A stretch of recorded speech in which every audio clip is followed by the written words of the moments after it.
We're going to paint a bunch of dirty Sasquatch. Yeah.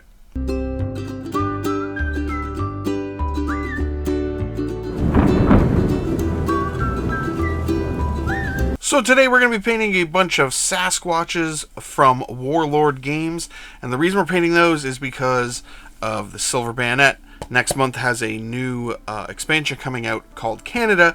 I live in Canada, and I'm assuming there's going to be Sasquatches in it. There should be. There better be, because I'm painting these for it. If not, I'll use them as trolls or something.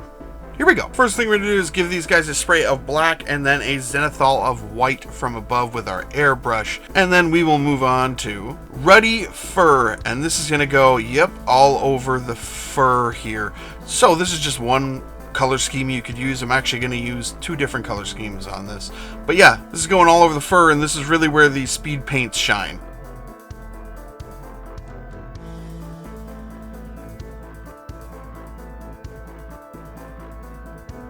Now we're going to take some dark wood here, and we're going to put this all over the log that he is holding.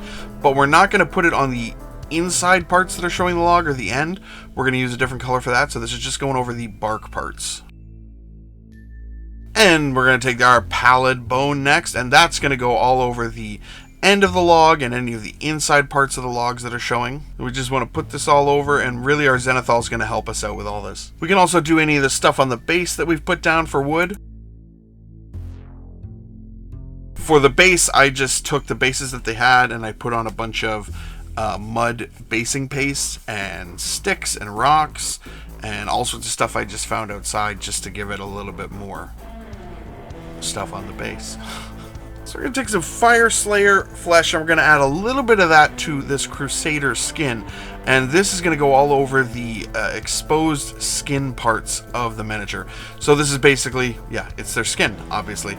So we want to get this all over the hands, the arms, the legs, the feet, and of course the face. Now we want to make sure we control this as best as we can. We don't want it to pull too much, but not enough. You know, it's really part of the practice of working with the speed paints.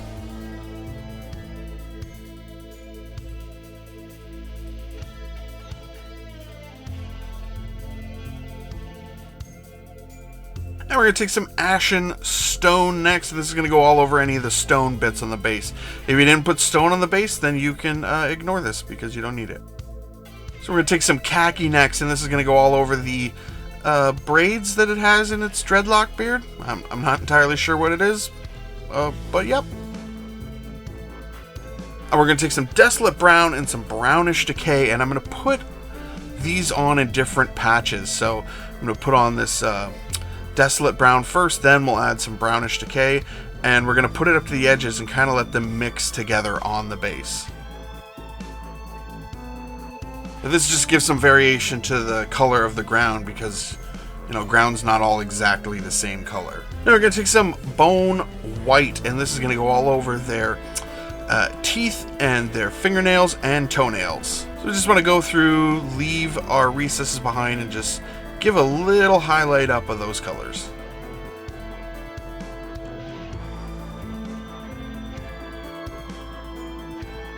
I'm going to take some deep red here and we're just going to dot in their eyes. Now, the sculpts are really actually quite cool for these things, so you can actually see their eyes kind of sticking out from under their brow.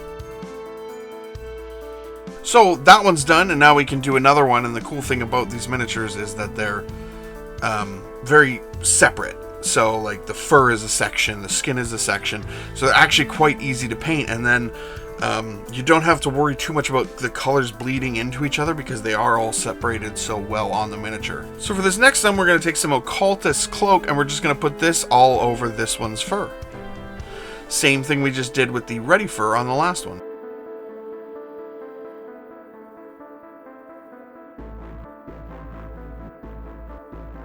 And then we're going to take some warrior skin and just put it on the skin for this one. So now we're going to get a kind of black fur with a darker skin tone underneath.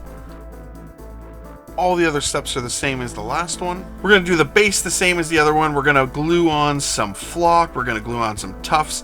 And these guys are done. And here they are all finished up, and they turned out really cool. Really fun miniatures to paint. It was nice to make a bit of a more dynamic foresty kind of base. Like, I might do that more often because I really enjoyed the process. This one turned out really good too. Like, just put some blood red in the mouth and you're off to the races. Here's this one just sneaking up behind him in the woods. Yep, they're in trouble. So let me know in the comments below if you guys have checked this game out yet or not. It is super fun. It's awesome. There's a lot of opportunities for buying different miniatures and kit bashing stuff. And yeah, check this out. These Sasquatch miniatures were actually gifted to me by a couple guys at the game store, and I wasn't sure what I was going to do with them. And then they announced the Canada expansion for Silver Bayonet, and inspiration. Either way, thank you guys so much for watching. Please like, share, comment, subscribe, all the YouTube stuff. You guys have a great day.